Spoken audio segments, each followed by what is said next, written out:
Now we've looked at creating new containers and elements, but we can also create brand new pages. At the top, click on the drop down next to your current page name. In this case, it says home. We'll click into this. Then go to the bottom and click on add new page. Make sure we save our progress by clicking on save and leave. And just like before, we could create a container and add in new elements from scratch. But if we click on this starter templates plugin here, we'll have access to a bunch of different pre-made page layouts. So let's click on the starter templates plugin here. I'll find another template I like the Planet Earth template. And then I'll use the About page. Nice, and now we have a super clean About Us page. And we can edit all of the content within the page just like before.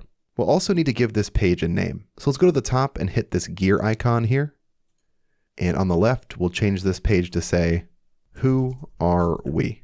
And I'm also noticing that we have this page title here. So who are we is appearing up here at the top, and then also here on the main page. To hide your page title at the top, go back to the left and go all the way to the bottom. Then click on Hide Title.